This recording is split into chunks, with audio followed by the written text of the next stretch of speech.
Hello guys, আপনারা সবাই কেমন আছেন? দেখুন বন্ধুরা, কত সুন্দর, কত মিষ্টি করে সে দুষ্টামি করছে।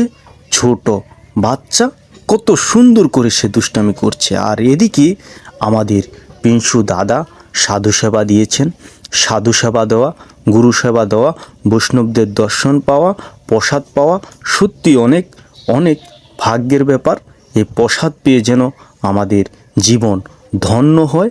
আর এদিকে দেখুন, একটু দেখুন কেমন ছোটোবেলার মতো, একেবারে মনে হচ্ছে ছোটোবেলার মতো চুষে চুষে খাচ্ছে। আর এদিকে জাম পাড়ার জন্য আমরা প্রস্তুতি নিয়েছি। আজকে প্রিয় বন্ধুরা, আমাদের কিছু জাম খেতেই হবে, কারণ ছোটোবেলায় অনেক জাম খেয়েছি, কিন্তু বড় হয়ে তেমনভাবে আর জাম খাওয়া হয় না। শৈশবকে মনে হয় যেন ভুলেই গিয়েছি। আর এদিকে আমাদের মাঠ, আমাদের বিল, কত সুন্দর প্রকৃতি দেখুন, কত সুন্দর মনোরম পরিবেশ, এত মনোমুগ্ধকর পরিবেশ। প্রিয় বন্ধুরা, সত্যি সত্যি খুব ভালো লাগছে, খুব সুন্দর লাগছে। সত্যি মনে হচ্ছে যে গরিবের উপভোগ করার মতো এটাই যেন একটা একটা ছোট কক্সবাজার। প্রিয় বন্ধুরা, আপনারা একটু দেখুন।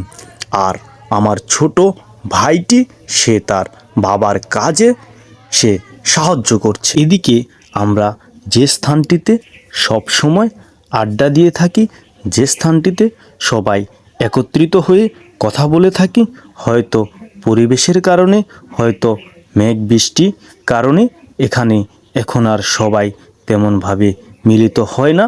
আপনারা দেখতেছেন যে জায়গাটি সম্পূর্ণই জায়গাটি খালি।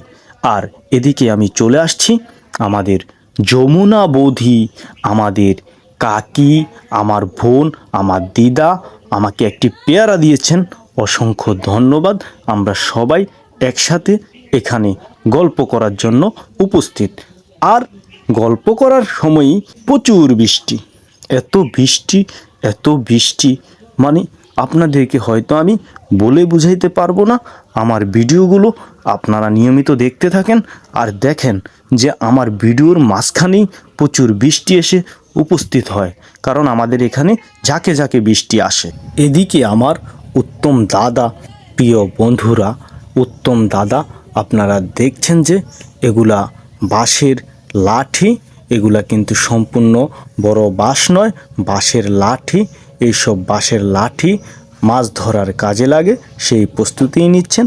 আর আমাদের এখানে এখনও পর্যন্ত বৃষ্টি শেষ হয়নি। আজ এ পর্যন্তই। সবাই ভালো থাকবেন, আমার পেজটি ফলো অবধি।